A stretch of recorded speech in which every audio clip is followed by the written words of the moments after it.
The biggest emissions challenge facing companies today isn't a data problem, but a leadership one. Today, I'm joined by Dr. Jacqueline Kerr, behavior scientist and systems change expert, to rethink Scope 3 emissions, not as a corporate headache, but as a powerful opportunity for collective action, innovation, and trust. This is a conversation every business needs to hear. So, Jacqueline, welcome.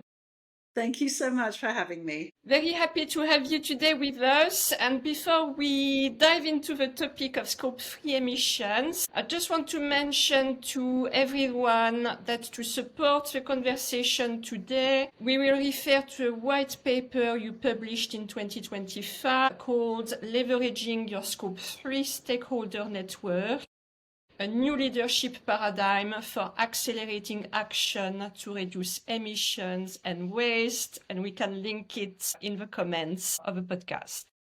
Perfect, thank you. So let's start with the big picture first, Jacqueline, and let's start with the basics. I always say to my guests, let's never assume people know what we are talking about and know the same knowledge we got. So what exactly are Scope 3 emissions? Can you explain this or define it? And why are they so critical for companies to understand right now? Certainly.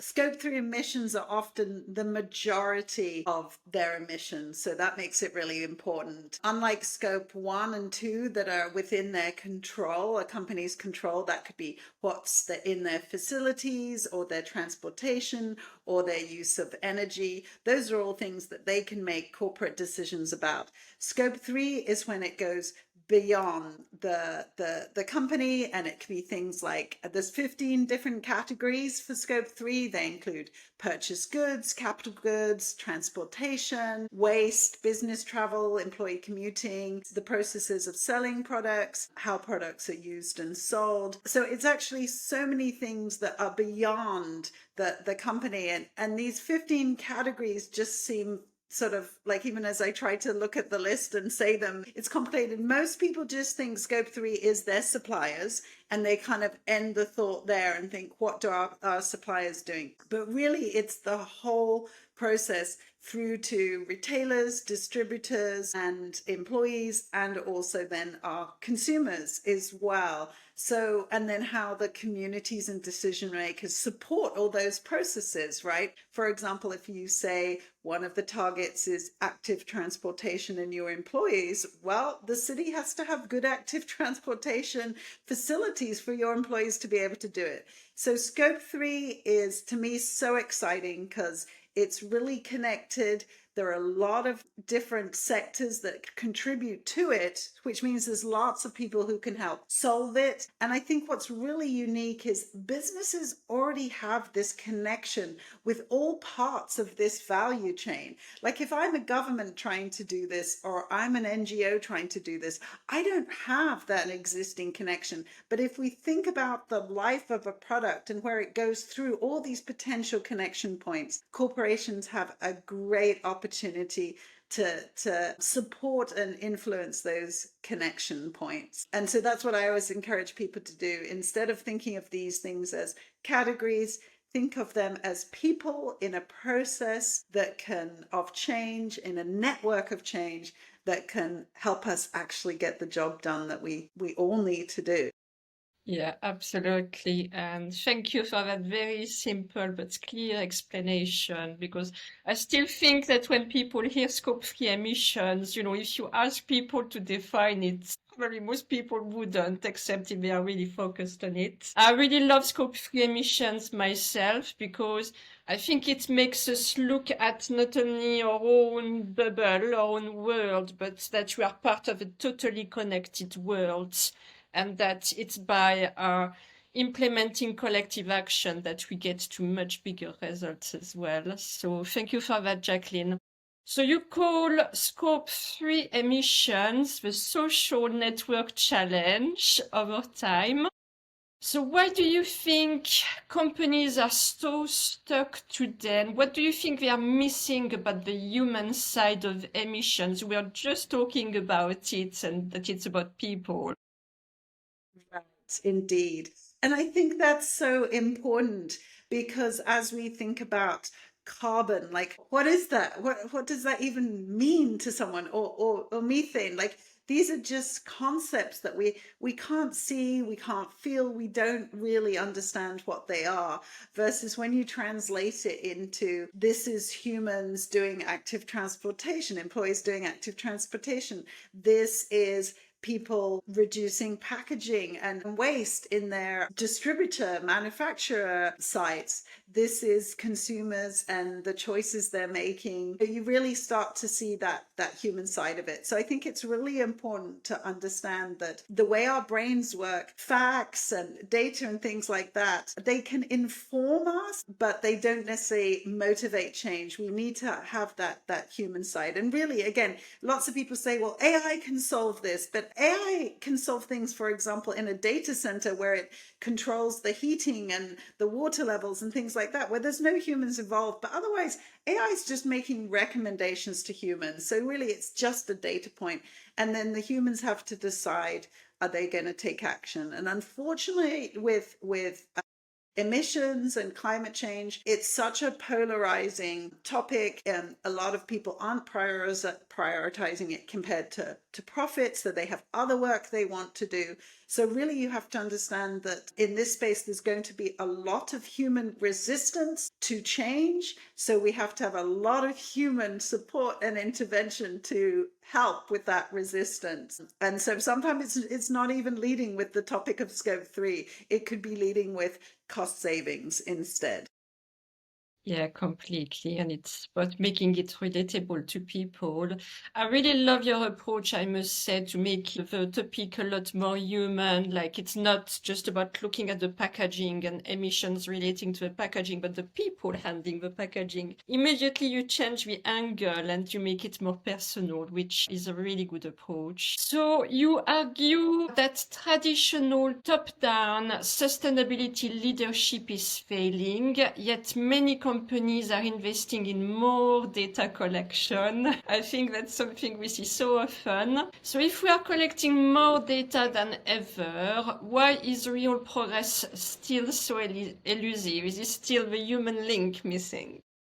Right, indeed. And although the data is becoming more and more required, more so in some countries, more so in some companies, but any global company is going to be dealing with this issue.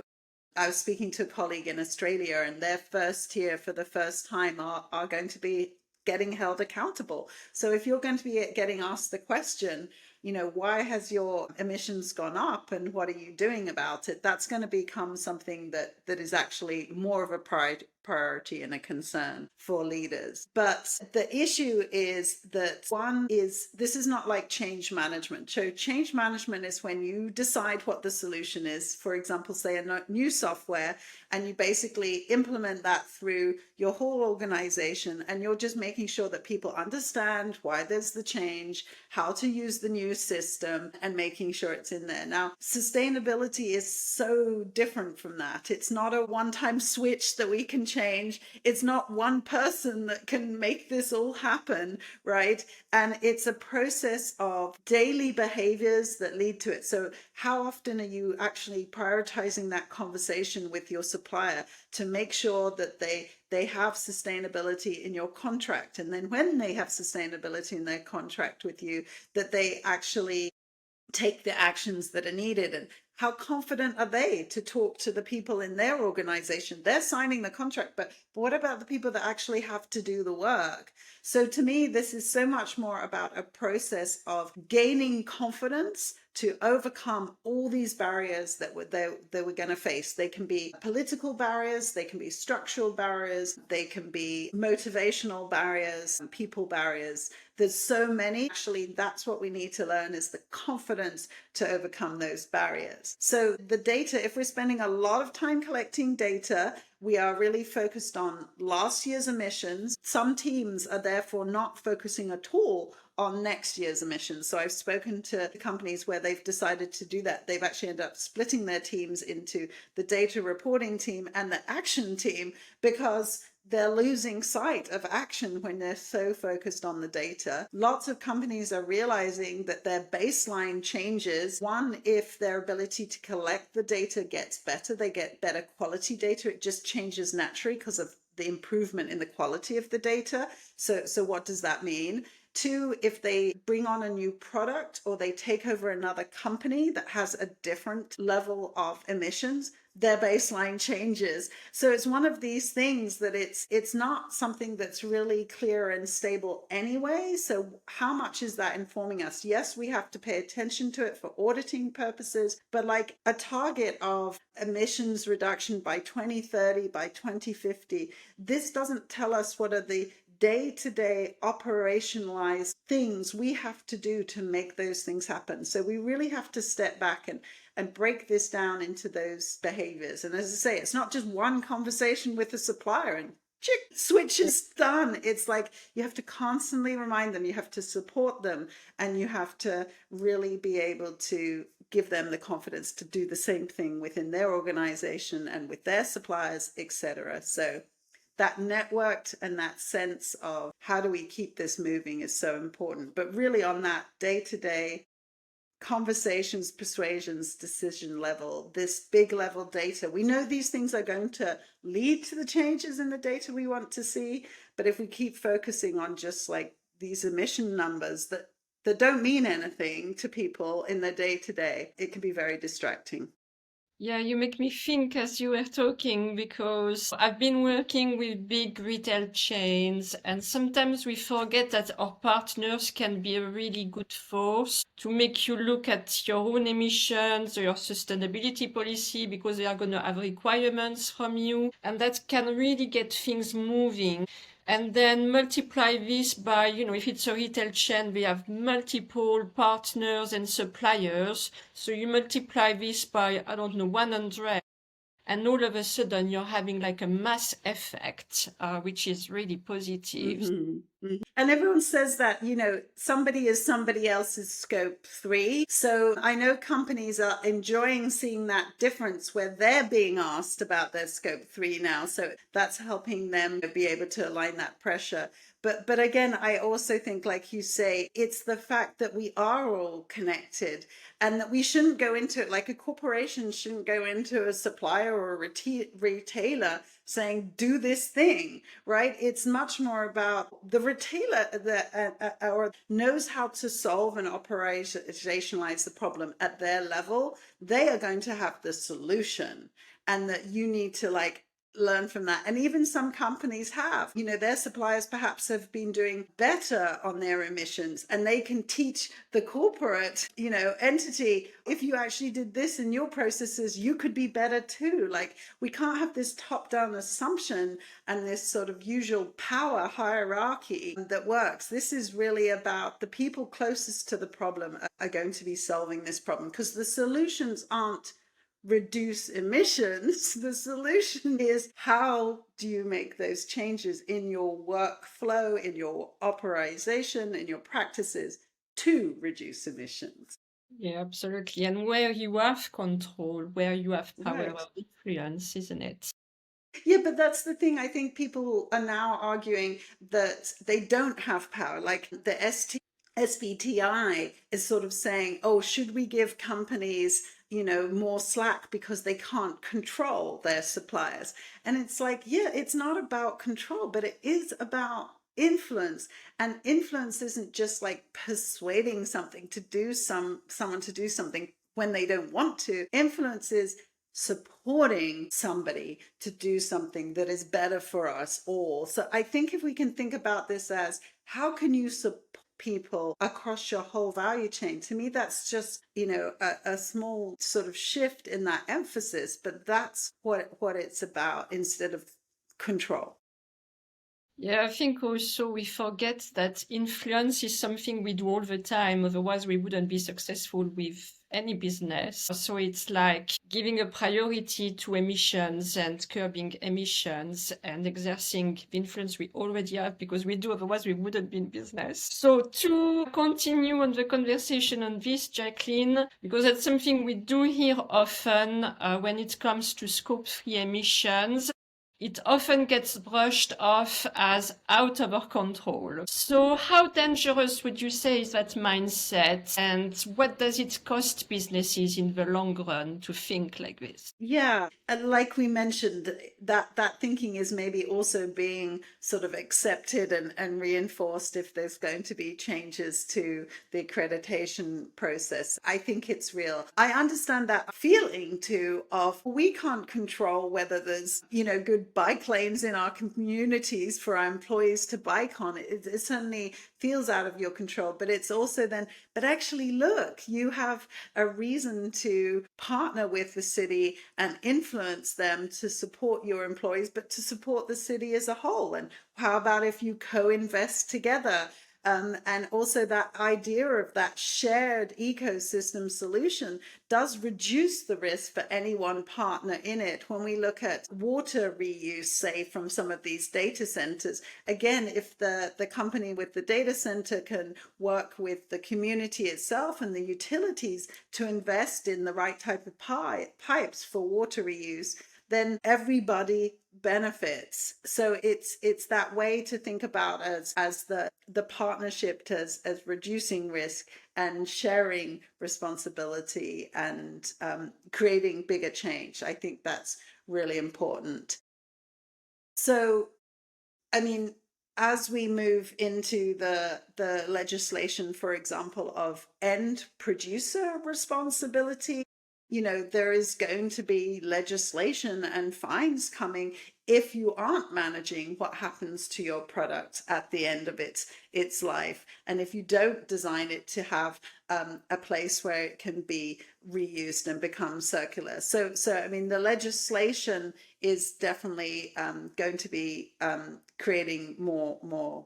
But to me too, as I see how we go forward with this, is these partnerships that we have that are different than normal, like public-private partnerships, where it's more like philanthropy, and again, it's the power of the corporation and, oh, we're coming to save you sort of thing. If we see these partnerships as so much more like partnerships, like we can't have a circular economy without consumers as partners. They're no longer going to be consumers. They're going to be our partners in making the whole system work. And we can actually help, corporations can help by investing money in community services that also make the whole system work. Because at the moment, what's happening is a company comes up with an innovation, and then we call them MRFs here in the US, the sort of recycling centers, facilities are like, well, that's not on our list. We're not doing it. You didn't ask us. Why should we change everything just because you've got this innovation?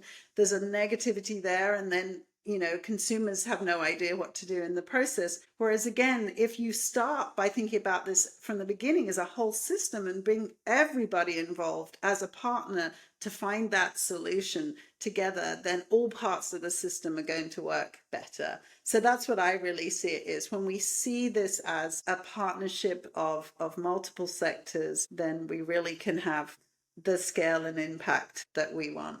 Yeah, I think that's a very important notion to look at and to understand and to demonstrate that it can be and it is a win-win for everybody in the end. And it's how can we get to that win-win situation for everybody.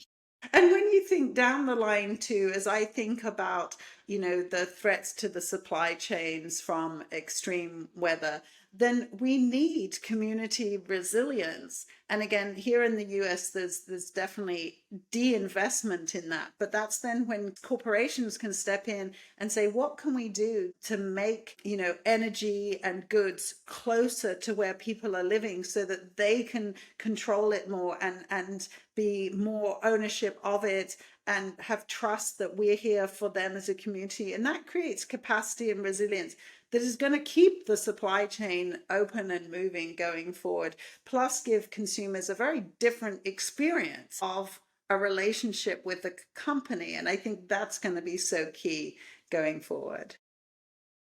Yeah, in the past, I actually looked at, I love what you just said because when I was working with a fashion company, we were looking at how can we bring the production site as close to possible as our customers. And if you're in the US, have operations in the US. If you're in Europe, have operations in Europe to be able to do this. And it also participates to actually cutting your emissions, which is really interesting. So let's have a look at how your approach can also support business leaders. So it is well known that many sustainability leads are overwhelmed and burning out. So how does your approach help spread the load and relieve that pressure for them? What would you say around that? Because it's an important topic for people in charge.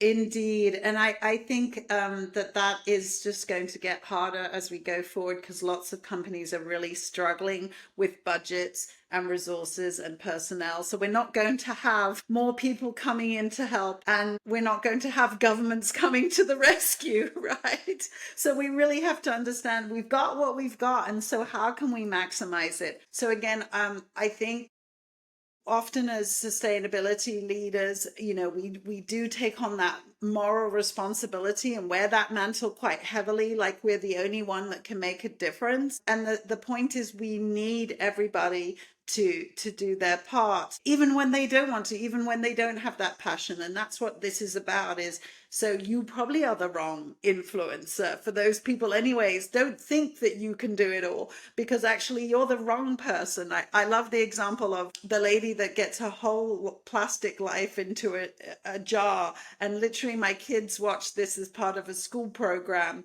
and they went, that's fake. They faked that. So they didn't even look at it and think it was credible. It was so far removed when they thought was possible. So that person who can get their life of plastic in a jar is not a good change leader, because they're too removed from the reality of everyday barriers and behaviors in the people who don't want to change. So I always say that the best person to help move change along is a person who is very like the audience you're trying to change, but they're just one step ahead. So they're still in the messy process of finding change hard. So they haven't forgotten how difficult it is. They're really experiencing overcoming the barriers, but they're just that one step ahead that they can hold their hand out and help you along. So when you think about that as being the best way, it's not about the best message. It's actually about the best messenger, the best leader, the best change maker. The same. You want your frontline workers to solve these problems because they are best informed of what the problem is and how to solve it, how to save costs,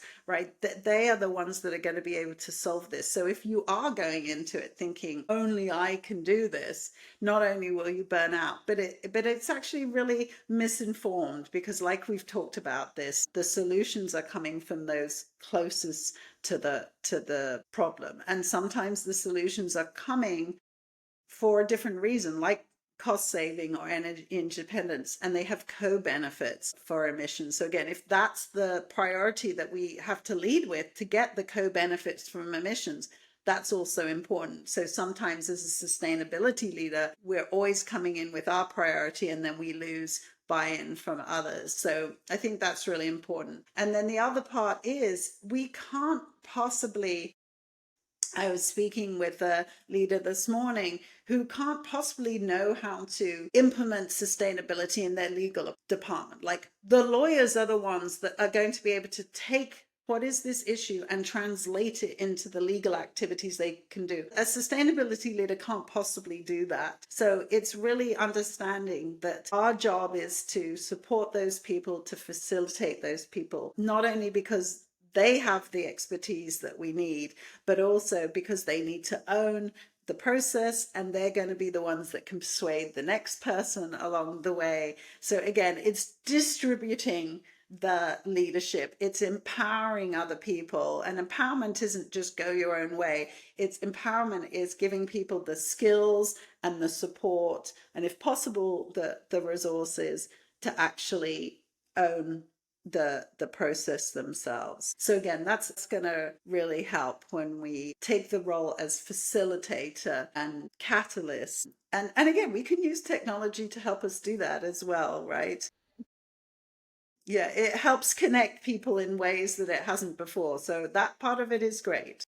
But yeah, I think one thing I love about your message today overall is that it really is something that makes us work together and becoming better at that as we move forward. I have a very short example to give you actually, because I'm working with a company at the moment and we are going for a B Corp recertification. So we are looking at, all the sustainability aspects and etc.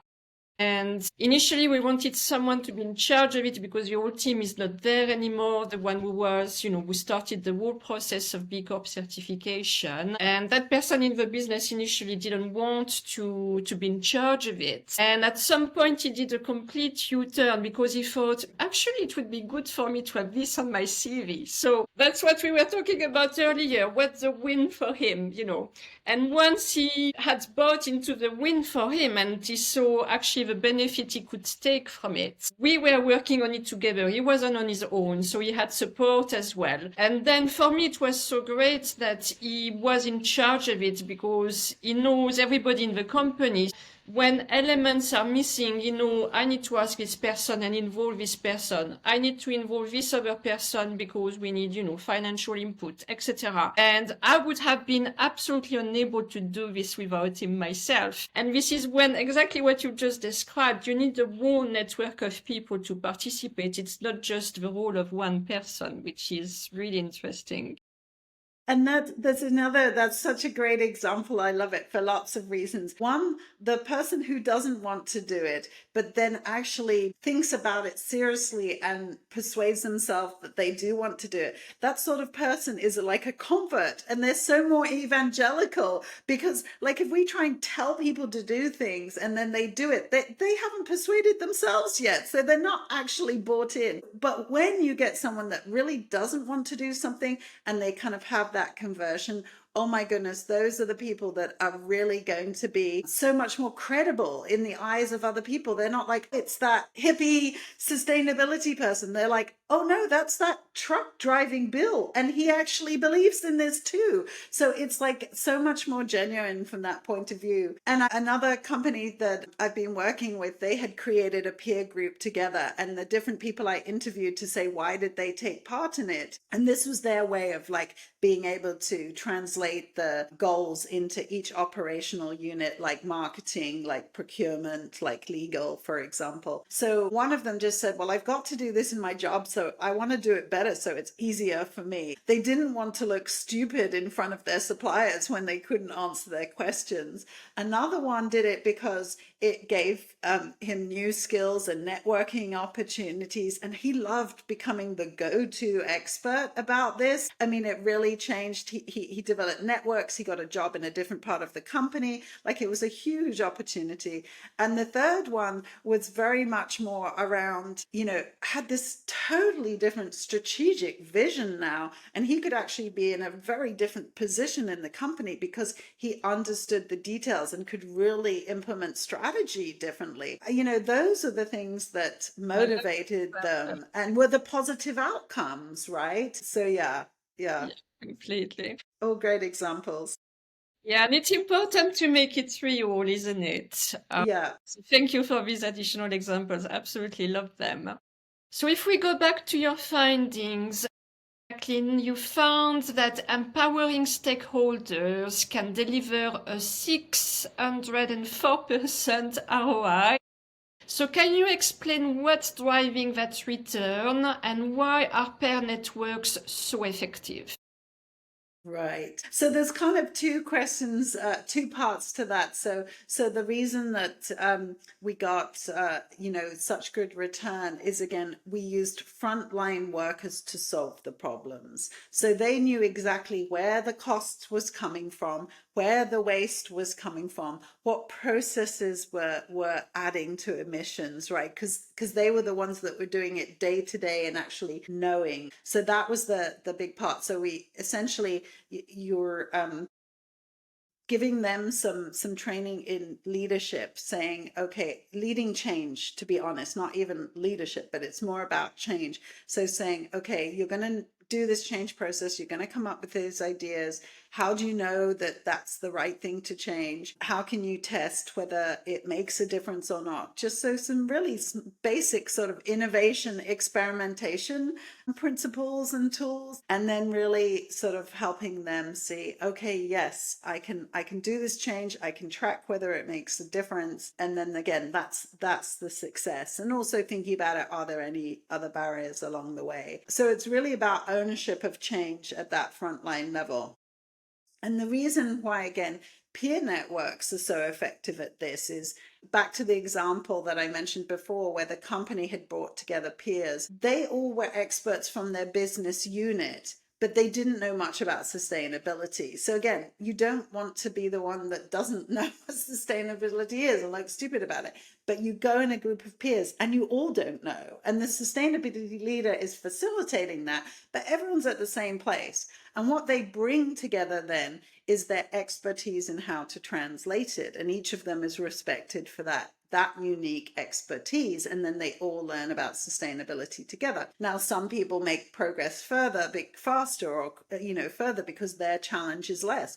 You get inspired by that, but then you can also say, oh, well, no wonder I'm having trouble, because it is a little bit more difficult, the situation I have, and how to get it in every contract or how to persuade every supplier. So that sort of comparison and inspiration is really helpful. And then we have so much evidence from psychology showing how groups are much more effective than individual change. So that the group is supportive, it's got role models. If someone else has success, it gives you the confidence you can do it too. If you can set up those groups to really have that, dynamic function of being supportive and encouraging and accountability too, like, where are you? We're meeting. We need you here because you're important to this group. That sense of belonging and that what you do is important, and celebrating wins and things. So those are all like the psychological techniques that a group can really bring to each other. So instead of you as like the leader having to congratulate each person, motivate each person, like as a leader, that's one-to-one is exhausting. Yes, sometimes you might need a little bit one-to-one technical advice on something, but the motivation, it can come naturally from the group being together. So that also as a leader saves you a lot of energy. Yeah, it's almost like a spirit of competition as well, but in a very positive way, because everybody lifts everybody up, isn't it? Mm-hmm. It's funny, I'm going to use another example because you make me think of examples when you talk. But, I worked for a well-known company in the past for 20 years called Le Creuset. So it's cast iron cookware, and they have their main factory in France, in the north of France. And at some point, they modernized the whole factory, and to produce a cast iron pot, there are many steps. It's quite a complex way to produce, and there are many people involved. It's very much still a handcrafted process. But so it was a very big undertaking because, the company has now existed for 100 years. At the time, perhaps it was 10 years ago.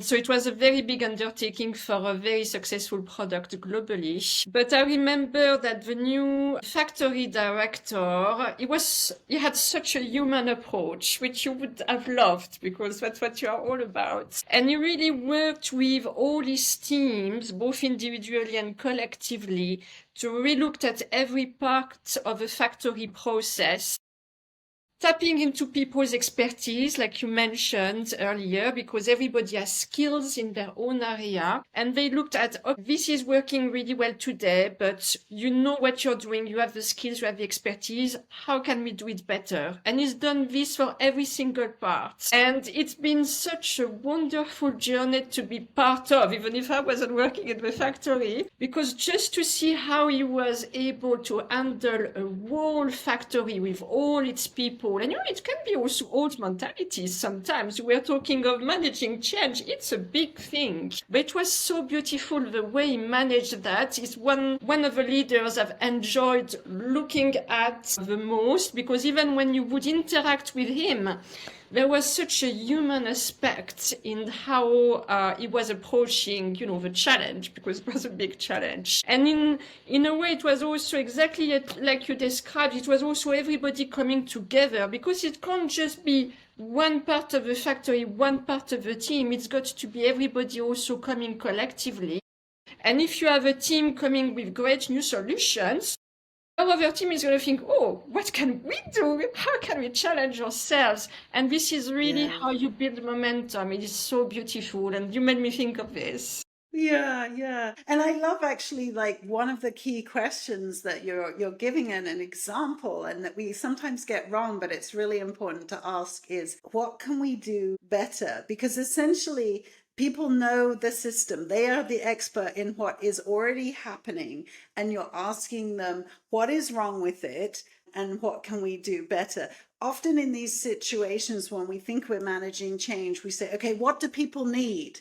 And people haven't been in the future. They haven't been in the change. They don't actually know. And the answer people will tell you is like education and stuff. And that's what we all respond. And it's part of the thing, but it's not the whole solution. So we get this information and then we focus on training and it's not about training, right? It's about how do we change the work processes. So when you actually go in and say what do you need, and they come up with all these ideas and then you try and deliver them or you fail to deliver them, you really disappoint people because you've said what do you need and it seems like you haven't listened because you haven't been able to deliver. Whereas if you can say what is wrong with the system now, what can we get rid of that's not working? And then how can we improve it to implement what we want to do?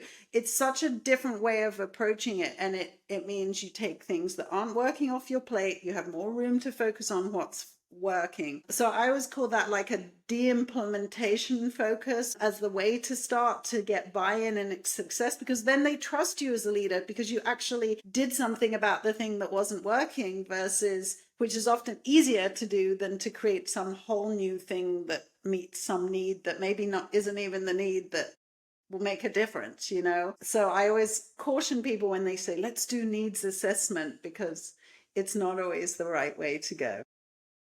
Yeah, absolutely. So in your paper, you outline a 5-step guide to empowering suppliers. So which step would you say companies most often overlook, and what's the impact of getting it right? Perhaps you need to tell us about the 5-step guide.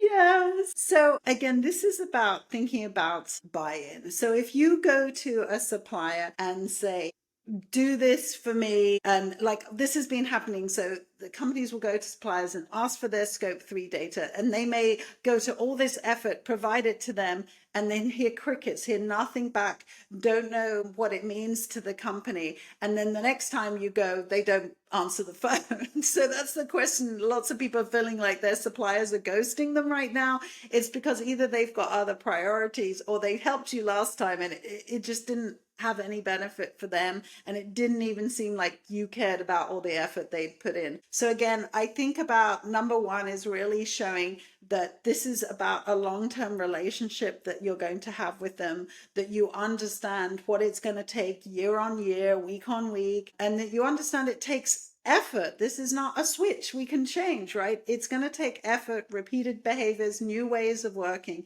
And you're there to say, I understand it's going to take effort in this together, and we're going to support you. So that's like showing that this is this is not a one-off is so important, because it isn't going to be a one-off. So like, just because you think, oh, I need last year's data, I've got to get it. I need last year's data, I've got to get it. I mean, that is such a dangerous mindset, because this is a long-term relationship. And then, like I mentioned, you really want to ask the supplier to review what they're doing right now. Is there anything in the process of how you've asked for it? Like, because some people come in and say, we want it like this, but in fact, other suppliers are asking for them in a different way. They may have already done this for another client, but in a different way. So it's like, ask them where they're at, what their experience is. Don't assume that you're the only one coming in and that you know more than them about it. Like, they may actually be more advanced than you.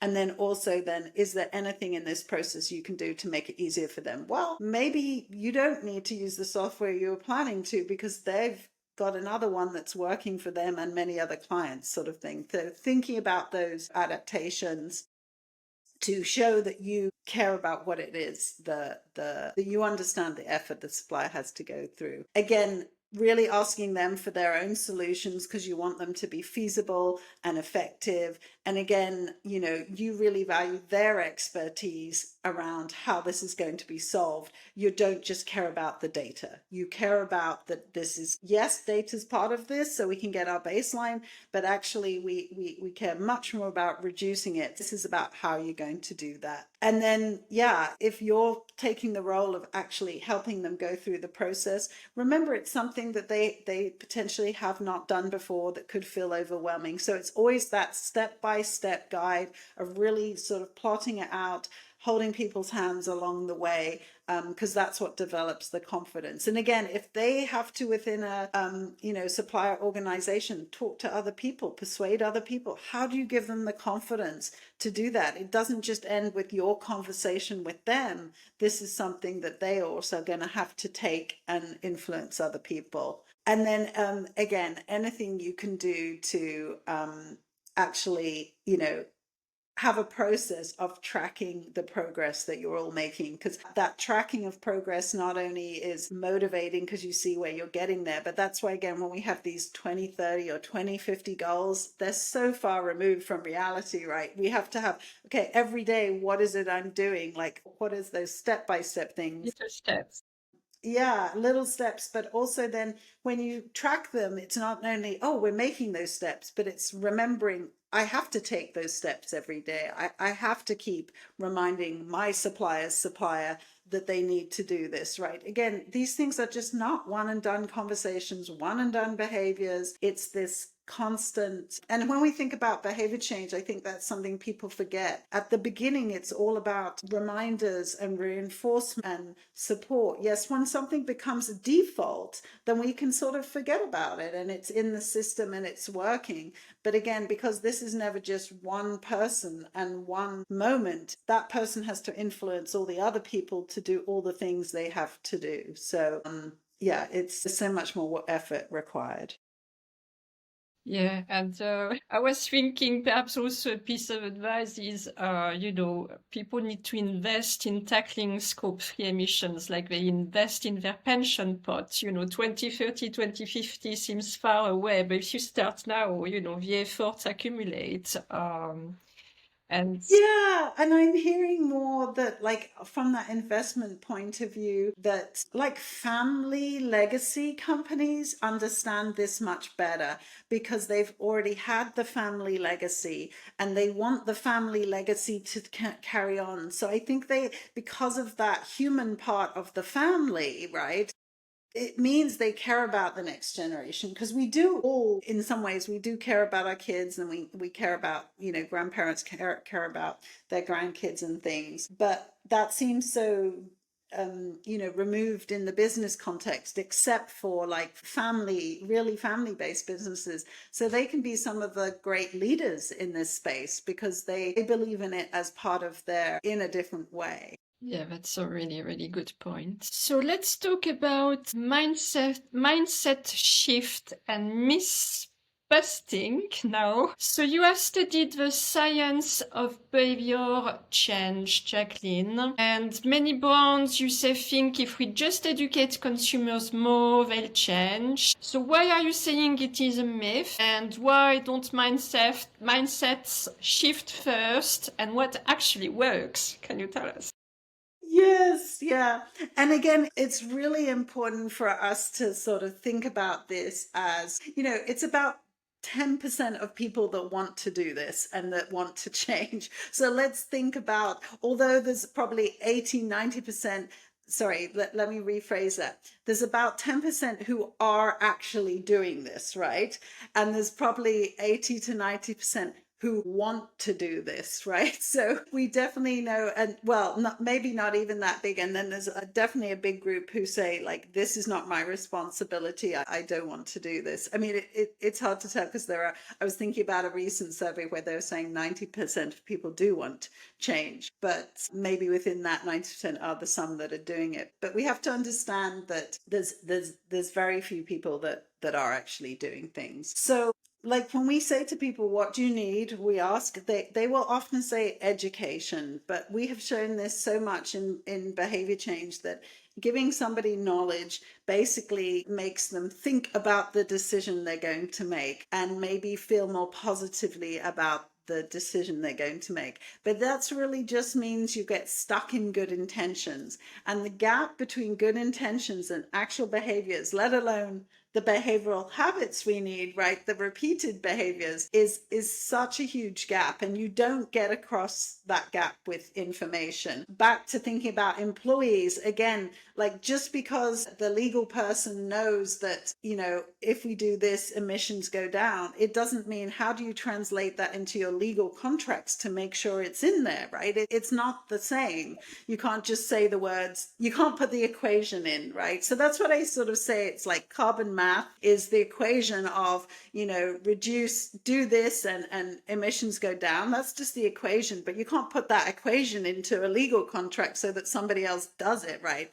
It has to be translated. So I think that's the thing, is knowing the equation doesn't make a difference. At the consumer level, again, you have so many barriers. Knowing that writing to would be better for the environment, would be better for my health, would be better for the future generations, isn't what's actually going to help me every day if I'm riding in really dangerous traffic, right? If I don't have a bike lane. So what we have to understand is there are a lot of barriers to actually taking action, and then knowing the right action to take. Again, you know, if you think about consumers standing in front of a shelf, oh, will the smaller product, which I can't see as well anyway, really make a difference? Do I really have to have that amount in my dishwasher so that it still works? You know, well, what if I'm the person that buys it for a cold wash, but actually it's my kids that wash their washing and they pick the hot wash every time? Like, it's not just the process of buying a product that is the sustainability behavior, it's all the behaviors afterwards. And again, that's what we have to understand is what are the behaviors that have to happen after the sale, and then even what you know, how well do we feel supported to make the right choices in stores? And so that's why I often talk about like consumer ambassadors. I don't want the sustainability or the corporation to tell me what to do, but if there was somebody like me in a store who's basically saying, here, let me help you make those choices, then that's important. So and also when we think of things like refills, the experience of trying to do refills in stores can end up being very sort of a negative, messy experience and things. So it's again, what is that experience of trying to do these different things and repeatedly do them? Isn't it? Yeah. Yeah. You know, I work in central London, and I keep saying this to myself at the moment because pre-COVID, I think we could really see a lot of people using reusable cups when going to coffee shops. And then obviously COVID happened and coffee shops would not accept, you know, your own cup for hygiene reasons, safety, health and safety reasons. But since everything has kind of gone back to normal, people use single-use so much. I almost never see someone with a reusable cup anymore. And what you just said really resonated with me, because I wonder how many people actually have reusable cups at home and do not use them, and they just sit there in the cupboard, even if they have a very tangible use and a very tangible effect on, you know, waste, for example. And yeah, I do refills as well, you know, of olive oil, of other things. And yeah, it is not always practical, even if I also do enjoy it. And it's like, how can you feel it in your routine? And then, as you said, it's like doing it repeatedly, because having the intention once, it's not what's going to change it, isn't it? And then there's also some behaviors that are really infrequent. So we know the situation of like Colgate Palmolive created the recyclable toothpaste tubes. But like and I've heard people say, well, it's like teaching people to clean their teeth. And I'm like, no, it's not. We do that like 2 or 3 times a day. You recycle your tube maybe once every 2, 3 months. I don't know. It's like, it's a totally different behavior. Like you have to have a reminder at that point when that goes, and then you don't have a normal recycling bin in the bathroom and stuff.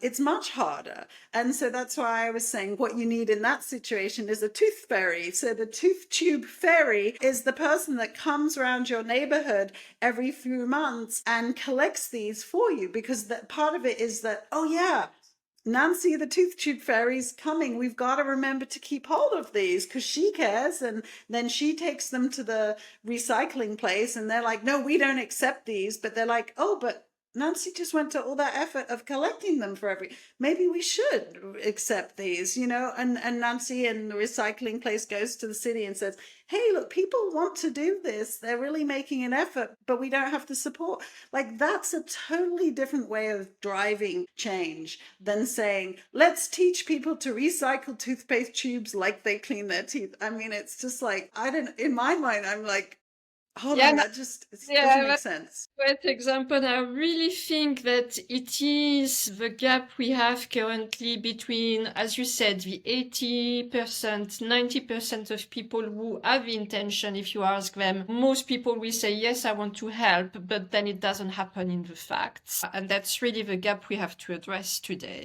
Yeah. And your example of COVID's a really important one about habits, right? Our habits had to change during COVID. So what we have to understand is lots of things can disrupt our habits. That was a huge disruption, but you could change jobs and your habits get disrupted. Like we can't just assume that everything is constant and, habits are only as good as the support you have at each moment in time. So I think we've answered the next question. So I'll move to the next one. There is this obsession, Jacqueline, with pledges and carbon offset claims, but you warn that they often backfire. So what's the danger of greenwashing and how can companies avoid it? Yeah. And there are a couple of parts to this question again from the psychological perspective. So all the people that say yes to the survey, I want to do good, sort of are like when you make a pledge and a promise and all these things is you're basically saying, I want to do good. If then you get all this positive press, you set a goal, you joined an alliance, well done. And you get the pat on the back for saying you want to do something, not ever actually doing something. And we see the same problem in other behavioral spaces. For example, if an app, for example, rewards you for becoming a member versus actually doing the things that make a difference, like that sort of incentive or reward at the wrong time can lead to lots of people saying, well, I'm going to join because I get a prize, right? Nothing happens. The prize comes from doing nothing. And that's really dangerous because it rewards us for the good intention, not the action. And I actually think about people who are doing things are not wasting their time with pledges. They don't need to pledge anything.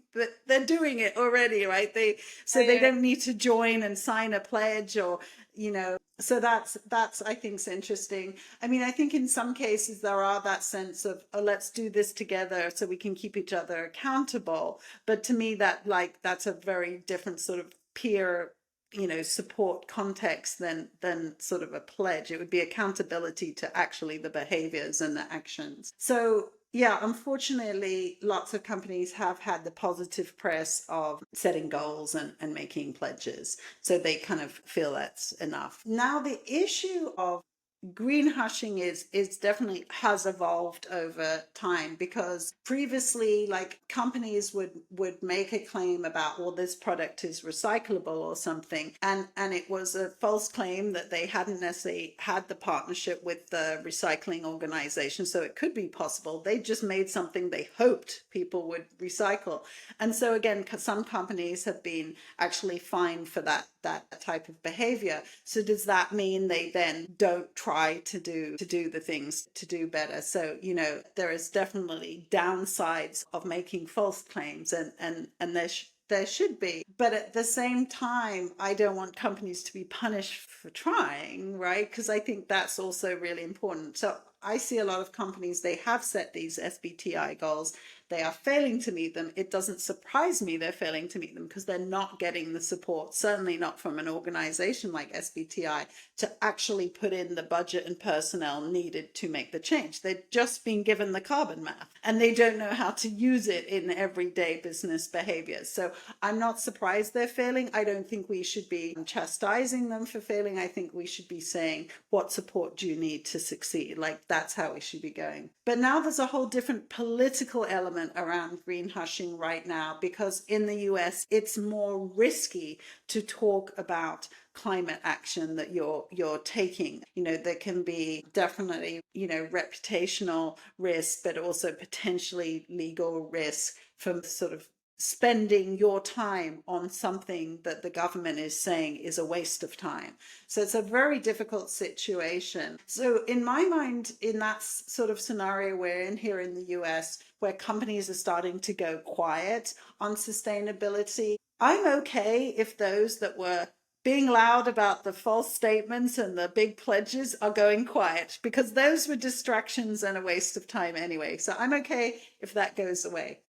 I actually think, right, we shouldn't be talking about how green we are. We should be talking about what are our consumers doing with our products and the choices and things they're doing that are making the world green, right? So it's about making the consumer the hero of your product, because really sustainability is, you know, that journey of the multiple behaviors and repeated behaviors. So the heroes here are consumers. So companies should be thinking about that in their communication, elevating the people who are actually doing the things every day. That would be much more persuasive to anyone else anyway. But also I think it's about them saying, okay, we can't take big actions. We've got to be careful about what we're doing at this national and state level and invest in our communities. And I think, again, when you go back to that, investing in your communities, making the products and in the experiences and the collective action more local, that people can own, feel involved in, and be the heroes of that.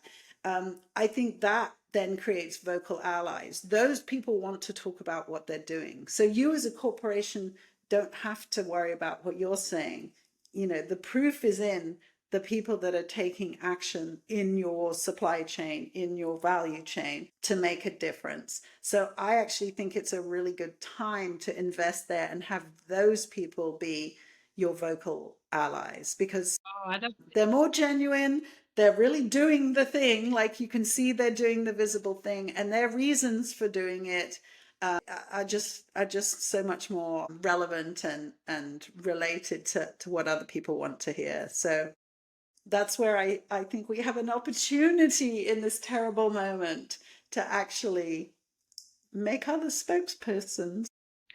Yeah, no, totally. I just love your bringing this up, you know, as a marketer as well. You know, I always say to myself, you know, whatever business you are, whether you sell products, services, you are in service of people or other people. And it's like putting the focus back and almost like the power back to the people.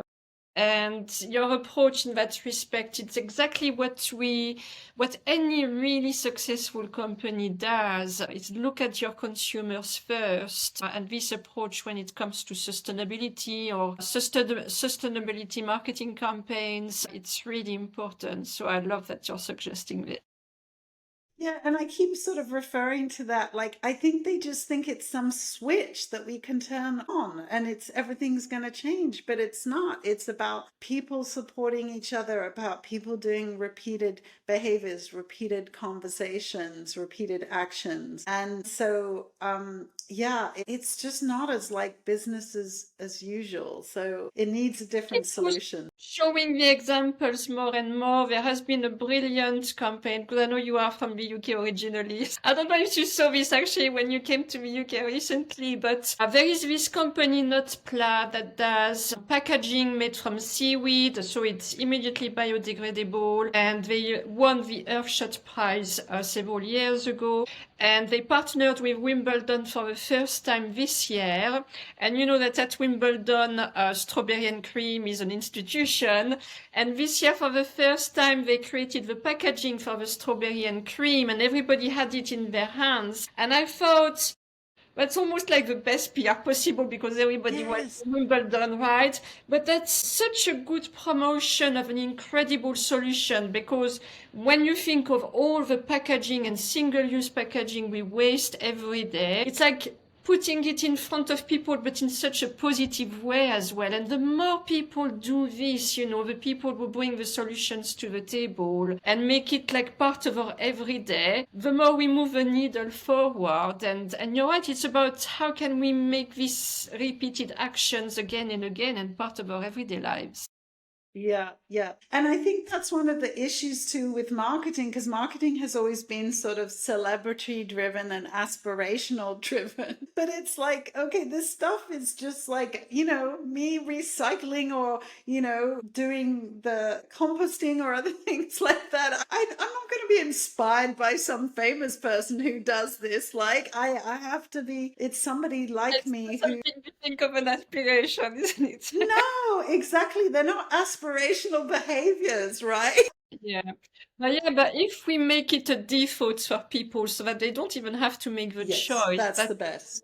that's a whole other game, Absolute I think. best. Exactly. Because like you said, at Wimbledon, all of them, all the strawberries and creams are in this thing. You don't even think about it, but you do have the positive experience of it, of benefiting from it and not having cream and strawberries all over you because it actually worked, as we think about packaging that disintegrates too much or whatever. So it's yeah, exactly. The default is definitely better. So I think companies like, Electrolux and others are working on how can you have defaults for cold washes on your machines. That's definitely the easiest one. If we think about simple things like the cards in hotels where you pull out the card and the light goes off and you have to do that to leave the room sort of thing, like anything like that, you don't have to believe in climate change.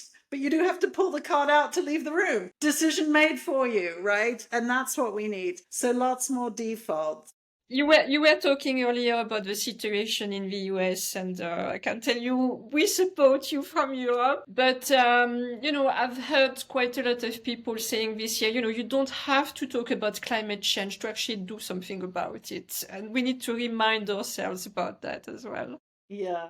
And some people are sort of starting to say now things like no polar bears, for God's sake. Again, I really admire the people that want us to connect to nature and things like that. And it's important. I know a lot of companies are thinking about nature solutions now. And yes, they can see change when they plant 10 trees because that means something to them, right? Versus what is carbon, where so it's important to have these gateway behaviors that are really important. But we have to remember that this is about people's everyday lives. That then we can aspirationally care about polar bears, but it's not the decisions we have to make every day about how do we get We look food forward. on the table, care for our children, rent, jobs. All these things are the decisions that are really impacting us more day to day. So we've got to put it in terms of cost savings and Exactly. being able to have food on the table, because again, if we have droughts, then we're going to have big problems. So but even though I was listening to as well, Catherine Hayhoe is a climate scientist, and she was explaining how even when people do go through like a climate crisis like we had recently in Texas with the floods, they don't necessarily come away from that experience going, I not need to stop using my diesel generator, right? There's not a connection between those types of terrible disasters and then actually the behaviors that we still need to do daily to make the differences. And we've seen that in behavior change too, like people can have a huge health crisis like a heart attack, but they still then come out of that and don't know what to do to make themselves healthier. So we can't depend. When I heard her say that we can't depend on these crisis points to make behavior change, it was a really good reminder. Because I keep thinking, well, the weather's just going to get worse, so we're going to get more persuaded, surely. But it was a good reminder that might not happen. Yeah, We still have to help people through so many behavior people change. know what the solutions are, but it doesn't mean we are going to implement them in our own lives. And I think that's a big challenge today is what's going to make people click, right? To drive a change we need to make happen. Yeah. The more we have these discussions together, the more we are going to get there, isn't it? Just today, you gave us so many inspirational insights. So if we look at local solutions for global impact now as part of the discussion, you say that local is the new global and that real change happens locally when it comes to scope 3. So why is empowering frontline and community stakeholders a game changer for scope 3 emissions? Yeah. And we've talked about this a lot already. Again, the same with whether it's scope 3 or circularity or things like that, or if it's, water use or nature. These are all things that end up being place-based and local to people. Again, sometimes I say, well, I'd rather they work on those types of solutions first so they get that sense of what it means to have actually a collaboration in community. Because like you mentioned, like working in the fashion industry, they're trying to do less water use in certain products now. And again, that's a very local thing. It's about who is the person working with the leather and what is the options for water use pipes and what does that mean for that community? Where could that water go to help agriculture or whatever? These are very place-based things. So I think that's something that we have to recognize when things are place-based, and then recognize, okay, the people who are in those places are going to have to be involved in those decisions. Again, I think the more that we can move ownership and into these local places, that's really important.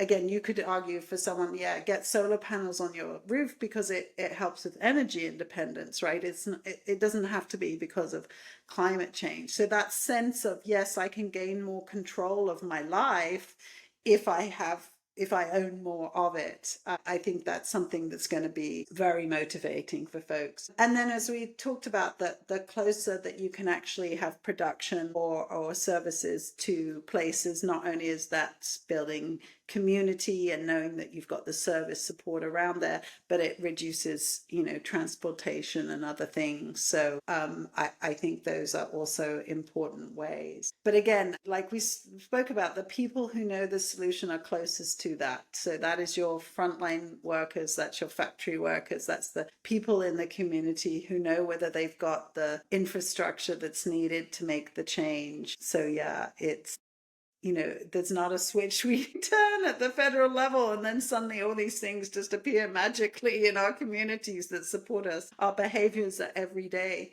where we live. Yeah, totally. Sometimes it's also not forgetting that, there is innovation happening all the time. It's about researching this as well. You were mentioning the fashion company I worked for, and we had our fashion designer in New York. And at some point, we were looking at doing a short limited edition collection for a partner. It was actually a wildlife charity. And she found a local partner in Brooklyn, very close to where she was, doing 3D knitting. And I say this because you mentioned with the 3D knitting doesn't use any water. They don't produce any waste. They literally produce the garment. It's actually quite incredible as a production process. And I totally discovered it through this partnership. But sometimes, you just discover the solution that is right there in your neighborhood. And it's about looking around, about researching, because there are solutions for everything. And I think some companies that are having success are creating these innovation hubs. One is creating like this water resilience lab with this idea we're going to have to experiment. We have to work out what to do. We haven't done this before. This is an experiment. So, lab is the right word for that. Others are having innovation centers where they bring people in from the front lines, and then they have to go back out and implement things because they're the ones that need the training and the opportunity to build out their solutions with the support of other people in the corporate, and then they go back and implement it. So that's what I'm seeing is the companies that are approaching it with that collaborative, innovative mindset. Definitely. And we say it's like it's not technology's coming to save us, because it's not just that, but it's about people doing things in different ways. Yeah, and finding new solutions as well. Yeah. I think you said something really important earlier that, some initiatives will fail, and failure is part of life, and it's okay. It just shows you've tried, it hasn't worked, then learn from it and learn from it so that you take the next step up, not the next step down, right? You don't have to stop all your efforts because something hasn't worked. It's normal, it's part of life. I think so many thought leaders today are actually giving this message that it's okay to fail. It's actually a good thing to fail. And when you look at very successful people, look at how many times they have failed before becoming successful, or what you could perceive as success. Yeah, and I suppose how I see it as, the more we can set people up to have a positive experience, to have some small success, the better, because essentially that's the model, which is a successful experience leads to your next attempt to try. Now, in each attempt as you go forward, it's going to get harder. So there are going to be barriers you have to overcome. I think there's going to be times where you stall and what you think worked didn't end up working. But I almost don't even see that as failure. It's like, okay, we've just got to keep trying. But we do need some experience of success in there, because if we don't have that, it tends to say to people, this is too hard, I'm not doing it again. And then when you then come the next time and say, will you try to do this, they have a very real experience of having tried and having failed and say, no way, I tried that before, that's too hard, I'm not doing it. And it's very rational. It's not like I don't believe in it or whatever. It's like, oh no, I tried, I can't do it. So we've got to, as much as possible, we got to think about these gateway behaviors and these small steps that give people success, but knowing they are going to face barriers along the way and making that really, really clear. You're going to face barriers, and some you won't be able to overcome. Some you're going to need more help than others. But to me, that's like the core part of this is your confidence to overcome barriers, because they're also changing, right? And again, I mean, the other part is just never do this alone. I was talking to somebody on the train on the way down to my Global Tipping Points conference that I did a workshop at in Exeter, and they were trying to set up a new food co-op in their community where you buy food wholesale for the community, and each member of the community takes a role in doing that.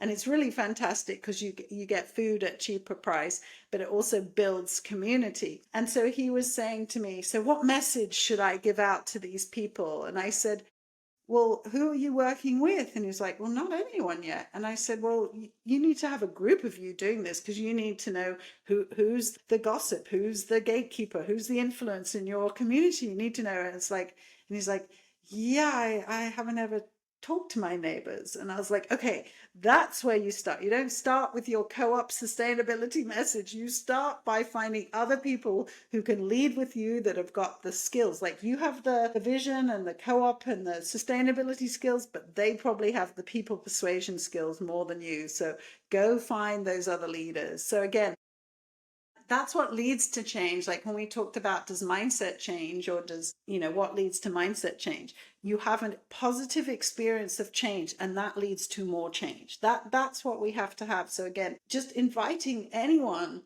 to do something with you, not because of climate, but because doing something together, trying to make a change in the world is so motivating and so important. And it's that experience of doing something with people that then gives people the trust and confidence to say, okay, what else can we do together? What other success can we have? That's so important. I actually have quite a lot of friends now who have set up their own businesses. And as you can imagine, they go through all the ups and downs. And there are always these moments when they are like, should I give up? And then, there are these great conferences or programs that are put in place by other leaders. And then they get invited to them. And I've often seen that that has put them back on track, because then you're part of a bigger system, a bigger support community. And sometimes that's all you need to actually give you new inspiration, new stamina, and, giving you some new directions. And that's just so important. Yeah, indeed.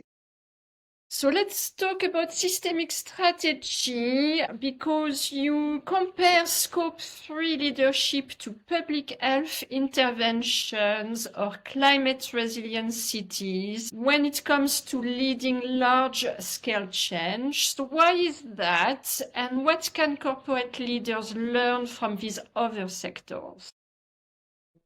Indeed. And it's funny because when we think about systems change, there's actually like the first rule of Fight Club is don't talk about it. The first rule of systems change is don't talk about it. When people see it's like large, it feels overwhelming, they kind of get scared by it. And even when I talk about something like multi-sector change, I don't think that connects with people either. But that's essentially what we need and what's happening. So yeah, let's look at something like COVID, for example, where we all did get together and created a vaccine solution and managed to roll it out, but it's kind of gone. It's one and done, right? That was something that we can do and have this moment, and there was this big risk and we had to do it.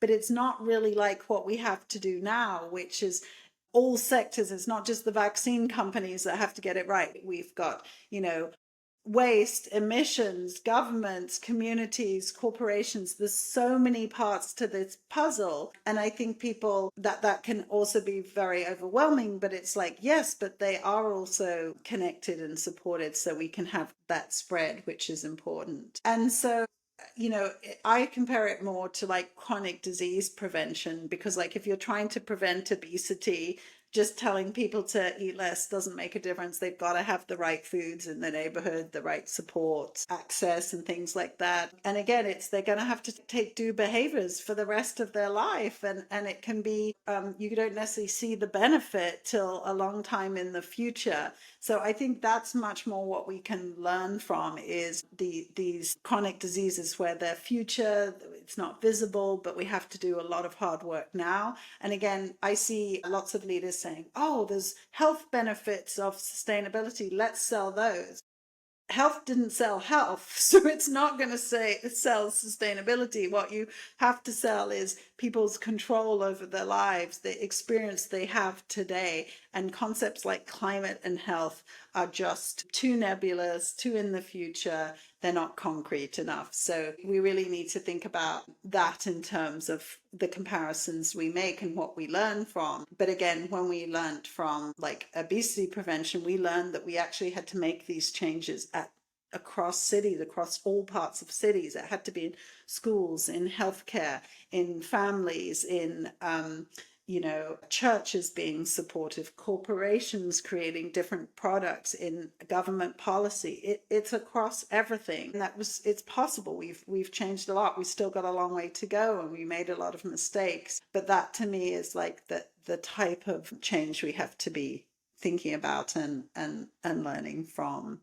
And like we said, all these different sectors could have different solutions that we haven't thought of. So that's great. And then they're connected to someone else that we can't influence as directly. So I find also, just a personal reflection, but there isn't only one approach or one solution to seemingly the same issue. And this is when,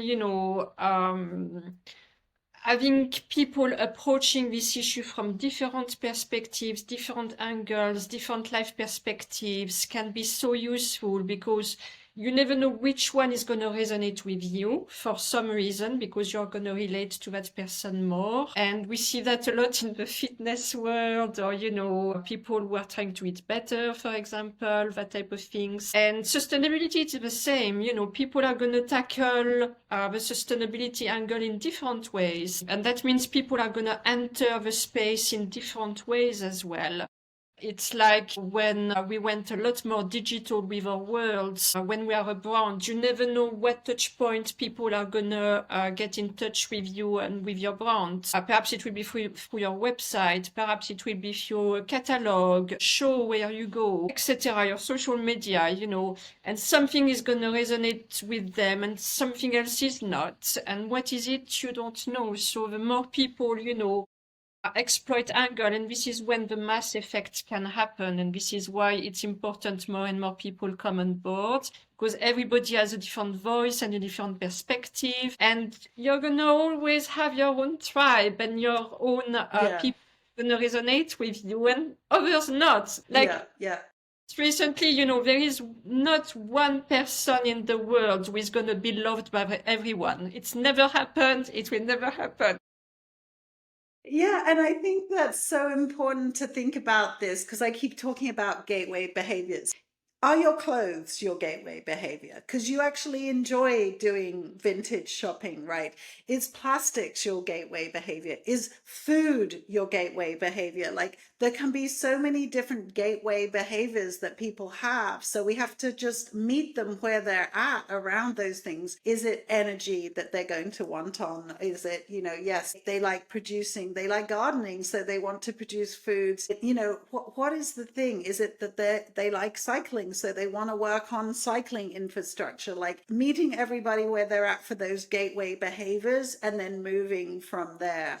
And I think that's the other reason I get so frustrated when people talk about, well, it's like smoking. We managed to stop smoking being so prevalent. But it's like there's so many important parts of that process. One was the cost of treating people with smoking related diseases got higher than the taxes that were coming in for them cigarettes. So there was a monetary equation that changed there. So that was one thing. And then when they did it, yes, it was taxes and it was environments where you can't smoke anymore. But that's just really putting up a sign and having some enforcement. It's not the same as the food system, the plastic and waste system, the transportation system, the distribution system, the manufacturing system. Oh my God, right? These are all huge systems. Smoking is nothing like the scale of that. So to me, it's like, let's not underestimate the challenge, but let's also then say, like you said, there's so many potential touch points. There's so many places where we can have impact. So it's that balance of not being overwhelmed by it. And sometimes when people show systems thinking and system maps, they show all these things and say, look at this, it's all connected. And I tend to say, but that's a little overwhelming when you look at that. I tend to say, do this behavior, and then I go and look what impact it can have, and then show it from that point of view. So they don't say, oh, I have to change all this. It's that if I do this one thing, look what change happened. So I try and reframe it in that way as well.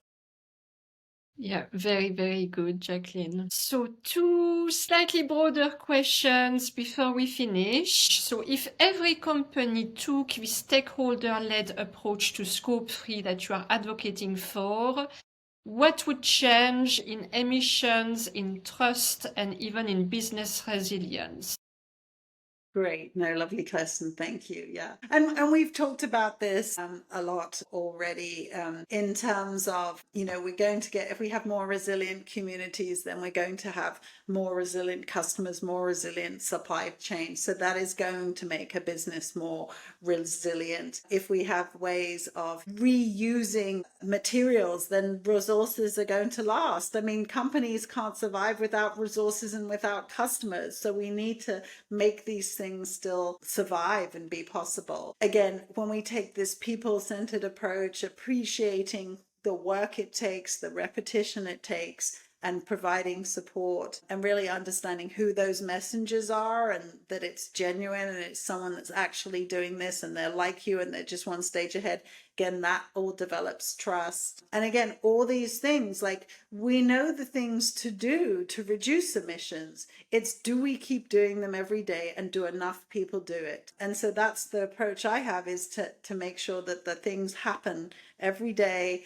And again, it's that positive experience, it's the gateway behaviors that then lead to the next one. So we have to be super careful about criticizing people for not doing enough or for failing, because it is hard work and everyone needs more support than we All part of realize. the system or big systems, as you described. So yes, Right, because it's right. to point the finger, but a lot less easy to change the systems, and we all contribute to it, obviously. Yeah. But I understand people sort of feel this fear of changing a system, right? And when we call it a system, it does feel overwhelming. And when we talk about government, it feels overwhelming.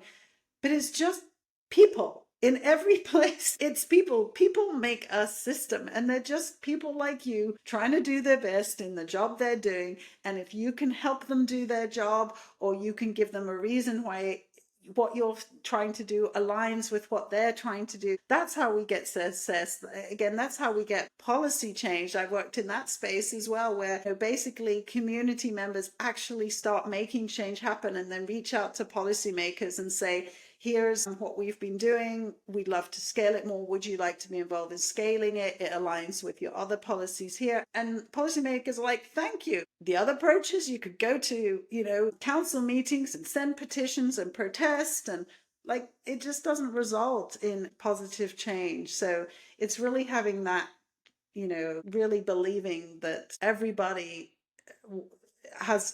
is trying their best, and it's how can we support and align so that together we do better. Yeah. And I would also say we all have agency. We all make everyday choices, whatever they are, big and small, Mm-hmm. And there is no big or small choice, but Yeah. we have a lot more power than we think at the end of the day. And again, So, if we use psychology, we have even more power. Like I said, you could make a choice to write a petition and have no impact on a policymaker, or you could make a choice to join with other people in your community, demonstrate that change is possible and needed and wanted by the community, and then talk to your policymaker, right? So I'm just like, for me, it's partly that too. Yes, we have agency, but know what works as well, like how to lead large scale change. I hate these myths that we have about how change happens that aren't helpful to people, and they're not evidence based, but they're often these, just kind of memes or big ideas, and yeah. yeah, no, thank you for the reminder. So, Jacqueline, you end your white paper with a bold invitation. Don't do this alone. And that's certainly my biggest take from you today. And I love the message. So, do you have a final message to sustainability leaders or people listening to us today and ready for a better way? Do you want to finish on a message? Yeah, and I think one of the things I want to say is, there's a process that I help companies with called impact mapping. I want people to see that they're already having impact and doing things. Because when you feel overwhelmed and when you feel like you're not making progress, it can be so demoralizing in teams. And of course, we're against real problems and real headwinds. These are real. But let's see what the impact is that we're having already and review that and see what progress we're making and not discount it. Like you say, it's all contributing. And I think that's good for team morale, but it also starts to indicate to you, okay, why is this way working? And why is this one over here not having so much impact? And then you really starting to understand like the psychological process and logic model of why something does work and why it doesn't work. And that way, we can save money, we can be more focused, we can be more effective. And so even at this time where maybe sustainability budgets are reducing, to me, it's a great time. Let's reflect on the success so far, learn from it, and be more informed going forward from really understanding like the barriers that humans in this process are facing. that's really where to go. And again, like I said, Yeah. don't do it alone. This is not a switch. It's not a single person thing. We Yeah, need yeah. everybody. And sometimes, as you said, or that's how I understand it, it's, it's one step back to take two steps forward, right? It happens all the time. So, Jacqueline, it was wonderful to speak with you today about this topic, and I loved how we made it very real. A final question for you, because this podcast is called Shades of Life, with the idea that we each hold the power to paint life with our own colors, to leave a meaningful imprint on the planet. So I always end the podcast with the same question for the guest and for you today. If you were a color, what would it be and why? And it can be anything you want and for any reason you want.